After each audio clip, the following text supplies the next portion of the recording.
Welcome to Mindful Moments. Nourish your mind on the go. This video uses AI narration to present our original book analysis. Today, we're diving into Alexandre Dumas' The Count of Monte Cristo, a tale of betrayal, imprisonment, and, of course, revenge.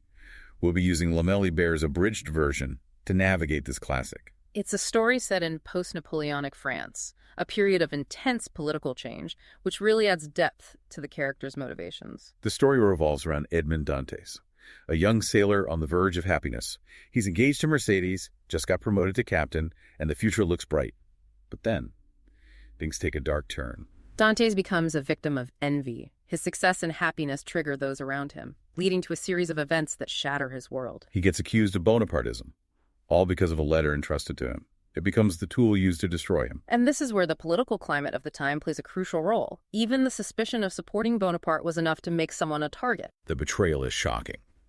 Fernand, driven by jealousy over Mercedes, Danglars, envious of Dante's career, and Villefort, who wants to protect his family and advance his political career, they all play a part in Dante's downfall. That letter becomes a weapon in their hands, manipulated to turn those in power against Dantes. And the result?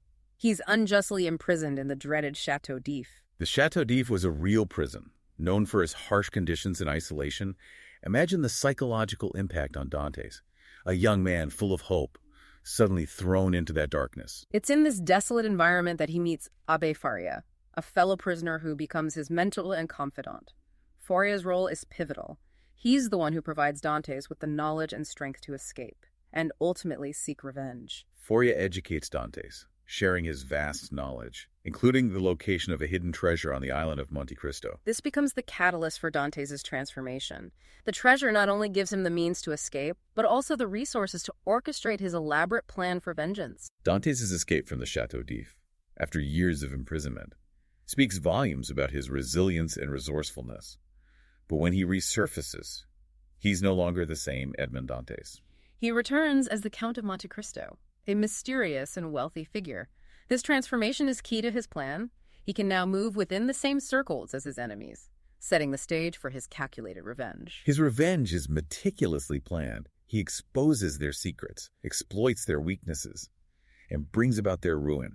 There's a sense of poetic justice in how he orchestrates their downfalls. But as he delves deeper into this quest for vengeance, we see a change in him. The Count's actions start raising questions about the very nature of justice and forgiveness. He grapples with the consequences of his actions and the impact they have on others, even those who are not directly involved in his downfall. It's like he's wrestling with the moral implications of his actions, questioning whether revenge truly brings peace, or if it creates a different kind of emptiness. This internal conflict adds a layer of complexity to his character. And here's where it gets interesting. We see a shift in the Count, a move beyond simple retribution. He begins to grapple with the weight of his actions, raising a crucial question for us. What is the true price of vengeance? It makes you wonder, does achieving revenge truly bring closure? Or does it open up new wounds? This internal struggle within Dantes adds a whole new dimension to the story. But I don't want to spoil the ending. You'll have to discover Dantes' ultimate resolution for yourself. And that's what makes The Count of Monte Cristo such a compelling read. Dumas masterfully contrasts the Count's carefully calculated revenge with the emotional turmoil he experiences. It's a powerful exploration of the human capacity for both love and hate. Yeah, it raises the question of whether anyone is truly innocent in this web of betrayal and revenge. The lines blur as the Count's actions, though perhaps justified in his mind, have unforeseen consequences for others. Right, like take Monsieur Morel, Dantes' former employer, a man of integrity and kindness. The Count, disguised, intervenes to save Morel from financial ruin. It's a moment of redemption, a testament to the goodness that still resides within Dantes. Yeah, and then there's Danglars' family. His wife, consumed by ambition and social climbing, becomes a pawn in the Count's schemes. She embodies the moral decay of the French aristocracy. It makes you wonder if the pursuit of vengeance corrupts even the one seeking it. Does it transform them into something monstrous even as they believe they're delivering justice? Yeah, Dumas doesn't shy away from exploring these complexities. He forces us to confront uncomfortable truths about human nature, the darkness that can exist within even the most righteous hearts.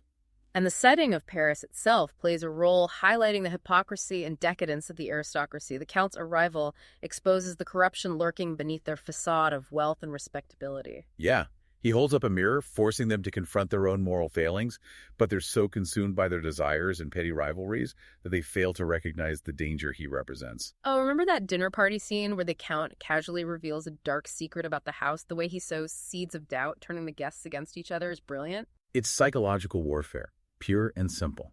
He plays chess with their lives, orchestrating their downfalls with chilling precision.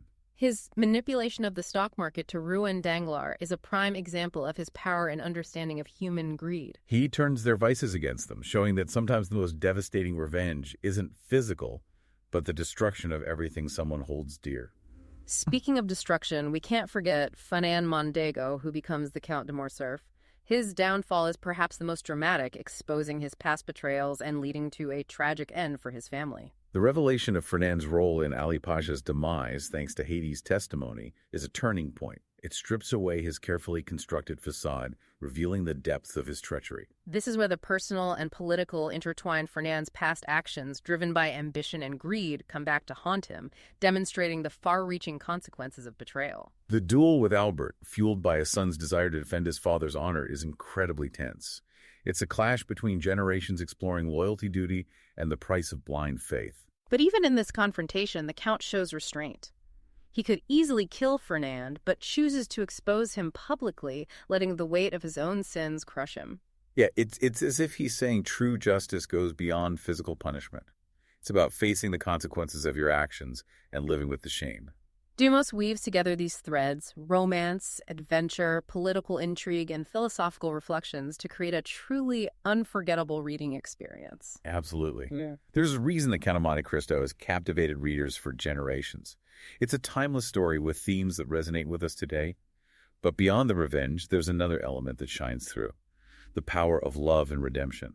And that's where Haiti comes in her love story. With Count offers a glimmer of hope amidst all the darkness. Yeah, their connection goes beyond just passion.